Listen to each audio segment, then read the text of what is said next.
And welcome back into Ultimate Soccer. I hope things are good with you. Things are good with us. So let's get into this show. I'm going to tell you exactly where we're going. And remember, like, subscribe and like, and share it all around. On today's show, we're looking at the 4 Canadian Premier League games coming up this weekend. You're going to love what I'm going to tell you there. Take a look at the table behind me because that's how she stands right now. Predictions. I'm going to give you the predictions on every game. I also visited a soccer bar on the weekend, the Mighty 109. This is one of their scarves. It's a beautiful scarf, eh? Gorgeous scarf, yeah? Mighty 109. I visited those guys, and that was in Kildares, up in Calgary. That's where the Cavalry FC meet before games and also have social events.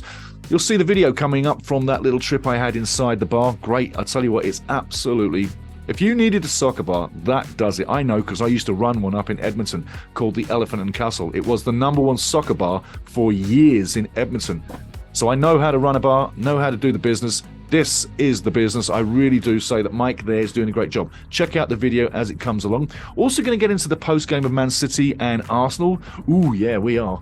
And I'll tell you what happened and how much fun it was to watch that game. And what a great game it was. And if you missed it, you missed a massive game. And the scoreline doesn't really do the game justice. Then we're going to get into the pre-game for Wrexham. That's coming up in the next show. So I've got to let you know, Wrexham fans, the pre-game is coming for the Torquay game, and you don't have to rush home after that game. You can have a nice day on the beach and have a fantastic time. So that's what we're going through. So let's have a good time. Let's get through this and let's get into this.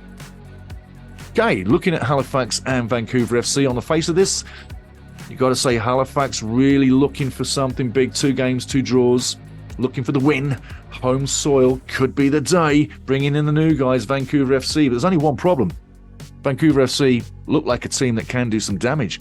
They've got a striker that used to be with Miami FC. So they've got some good things on the periphery. They played some pretty football. They're pretty tight. They haven't given much up. And they really haven't looked bad. When you consider that they've replaced Edmonton FC, they're a better version than Edmonton FC. No disrespect to anybody around Edmonton FC. But Vancouver FC have started very well. I'm quite impressed with what they've brought so far. Now, looking at the game, and let's face it, they've got a win and a loss on the season. And they're sitting in 3rd. So they're in a playoff spot, and they're not 8th. When I said they're going to finish the season in last, maybe they won't. Maybe this team is going to finish higher. Because normally when you're the new kid on the block, you normally get punched and kicked and beaten by everybody. But it doesn't look that way. So let's keep it to where it is right now. On the day itself, again, Halifax needs to put the ball in the back of net, own the game, and really make it pay. I think this is going to be an absolute classic little game. I really do. If you're down in there in Halifax, you want to be looking for this one because I tell you what, I think it'll be very entertaining. Where do I think it's going?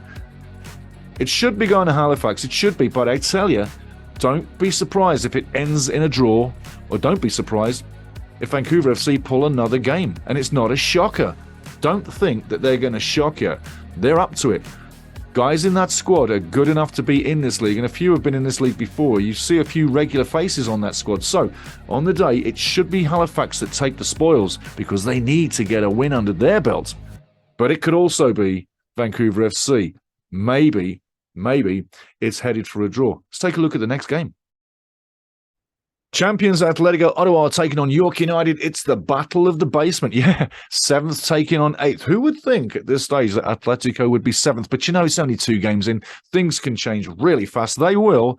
But look at Atletico. In the season so far, 2 games in, 2 draws, 2 goals, 2 against, and are sitting on 2 points like a few teams. Now, if you're looking at York United, I'm quite surprised to see these guys on the bottom. I'm also quite surprised to see they've only scored 1 goal. I sort of thought that this time around, Di Rosario and the guys had more sort of flow, more time with each other. They would be hitting the back of the net more often. Maybe this game's one that happens. But you know what? Ottawa don't give much away, do they? Hey, they don't give much away. They sit in that counter-attack. They wait for you to make some space. And they come out, they counter fast, and they try their hand. Ollie Barrett obviously going to try do things again. And you got to say, great team in Ottawa. York United need to do better, and I'm looking at a bit of lethargicism. It's a case of, are you fatigued at this stage already, York? Because sometimes it just doesn't look like all the guys are on the same page. I'm looking for a big impact out of York United this weekend. They really need to hit the ground running early in the game. Don't wake up after halftime. Get in there, own the game. Don't hit the woodwork, put it in the back of the net, and you'll be fine. That's what I'm saying. Crash the net, hit the net, and be successful with it. But you're going to have to counter against Ottawa. Ottawa, on the other hand, they're at home cooking. Everything's going their way. I do expect Ottawa to take this one. Scorelines now, predictions, I'm looking maybe 2-1 for Ottawa, maybe 2-0. This could be another tough day for York. It might start to be a tough season. And remember, they got some great form going midway through to the end of the season last year that pushed and pushed and pushed. They only failed to get into the playoffs in the last 6 to 7 games. Remember? Maybe this season's going to be similar, but I'd like to see this team getting some points, getting some goals, and moving out of Dodge. But on the day, I think Ottawa is the team to take it. Maybe 2-1, but nothing more than that. Next game. Okay, Cavalry FC taking on VALOUR FC, the home opener for Cavalry. They've been on the road for a little while now, the first 3 games. VALOUR FC on top of the league, 2 games in, a win and a draw, 4 points, 3 goals scored, 1 against. Cavalry FC sitting in 4th, 2 games in, 2 draws, 2 goals scored, 2 goals against, 2 points. Looking for a win. And the thing is, I got to say this with Cavalry. In both games, even in the championship game, the Canadian Championship game against Pacific FC at Starlight Stadium, in all their games, 3 so far this season, both competitions, Cavalry FC have taken the lead in every game. They've taken the lead, and they've had the lead in 3 games, and they couldn't keep the lead. The first game of the season, Forge FC, 2 goals scored, and Forge pegged them back both times. The last 2 games, Pacific FC, both on the road at Starlight Stadium, both finished 1 apiece. Both games, Cavalry had the lead and couldn't hold it. I'm worried that that's going to start to become a pattern. I hope I'm wrong. But if it does become a pattern, then this game ends in a draw on the weekend at Atco Field, and VALOUR FC move away with a point at least. If you can't hold the lead, you can't win games.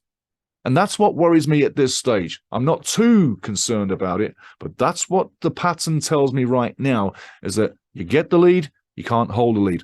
On the day, prediction time, Cavalry's coming in with a well-rested squad, as is VALOUR. Both teams are going great guns right now. They're starting to find their feet on the field. Passing lanes are open, and things are looking good for both teams. I say on the day, it looks like maybe a squeaker by 1 goal for either side. If someone's going to take it, I don't see a mashing. I don't see a blowout. I see a 1-0 or a 2-1. It's going to be very cagey. Nothing's going to be given away.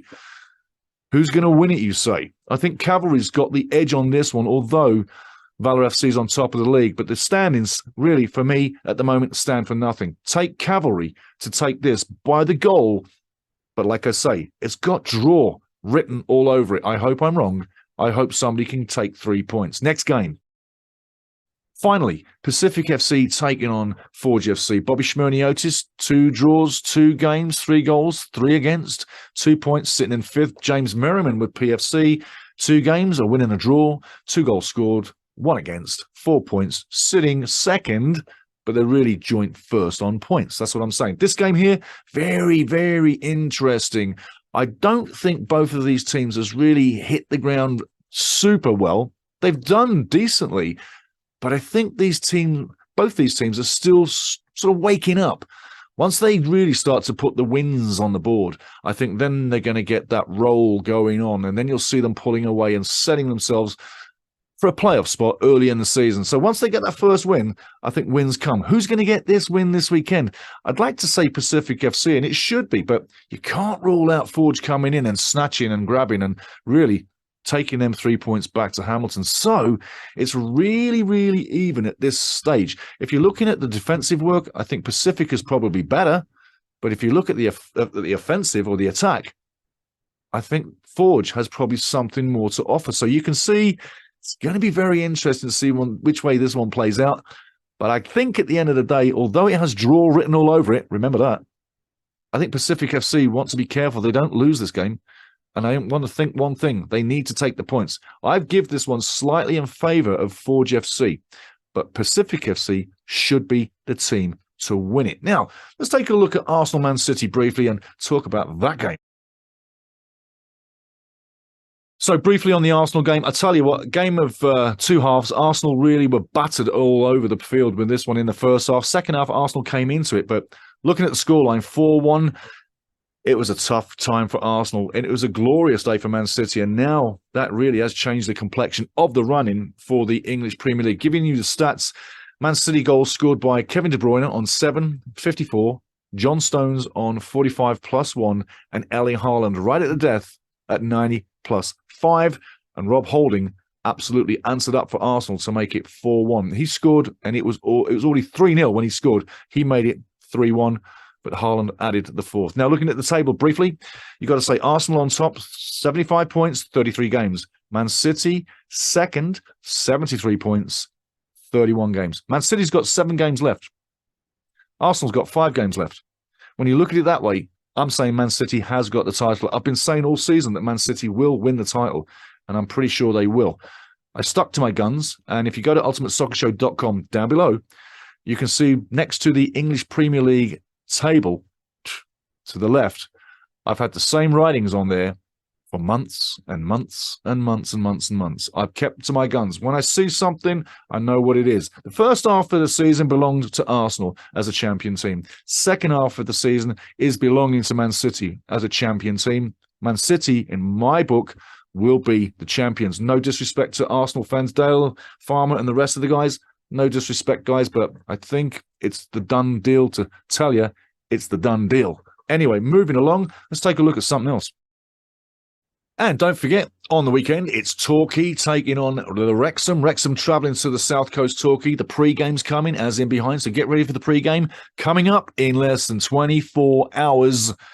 And I hope you enjoy them. I'll tell you what, we've been phenomenally supported by Wrexham fans and by Canadian fans in this last 2 years. I want to say thank you, and please keep spreading it around. That's all we've got time for today. I hope you enjoyed this quick turnaround from CPL, meeting the 109, the mighty 109 at Kildare's pub.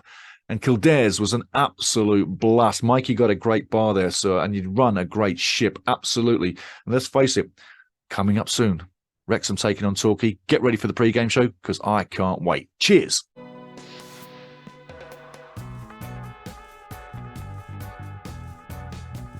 Yeah, so remember, guys, we're going to be going game live very soon. We did one today. I'm going to tell you about that pretty soon. But looking at the weekend, meeting up with the mighty 109. First of all, you've got to find out where Kildare's is, yeah? Kildare's is on the south side, really south edge of Calgary, and it's in the Silverado zone of Calgary. And there's a closer look, just to let you know where it is. It's very easy to get to, but I'll tell you what, it's exceptional. You go there, I'll tell you what, the manager is named Mike. He's an exceptional fella and runs a really great ship. I've got to say, I cannot speak highly enough of the place, the food, the service, the layout, the atmosphere. It was totally top drawer. And then you got to say, inside as we get in there, there's Josh putting on his new scarf, the mighty 109, Josh Anson, good man of mine, he's a friend of mine, and there's a lot of friends in there of mine, but yeah, there's a lot of people getting in there. The service was, like I say, top drawer. Anyway, a lot of people getting in there. This is before the game, so she's not filled up right now. She'll fill up a bit better in a little while. But look at the layout, lots of flags as you go down. So follow the flags, that's where the washrooms are right at the end of it. A lot of the guys Peaky Blinders style in the middle there.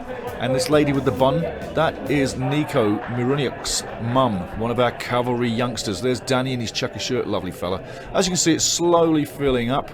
Peaky Blinders in the middle there, he's a Scotsman. A little bit of fun here, people showing us the scarves. There's Danny, he's from London, absolute wonderful fella. Great people in there all day. There's me giving out a red card because I said, you know what, ref, that wasn't a yellow card.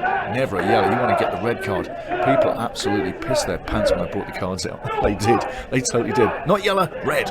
That's exactly right. Here we got me meeting up with Lana and Alan. Alan's a super nice fella, and he's there with his daughter Lana. And we had a good old chat, good old time. They had a fantastic time, and after that you're going to see who gave Lana a shirt, because it's coming close to it. But yeah, Lana is wearing a green goalkeeper shirt. Give the clue away, didn't I, eh? But Alan's like, sit down, Steve. I went, Alan, I got to move around. So I move around, and there you go. Lana moves away with Marco Caducci's shirt. Great people, great people. It was a fantastic time. I tell you what, I had an absolute blast with everybody I met. And the service, like I say, was top drawer. Way to go, Mike. Absolutely brilliant.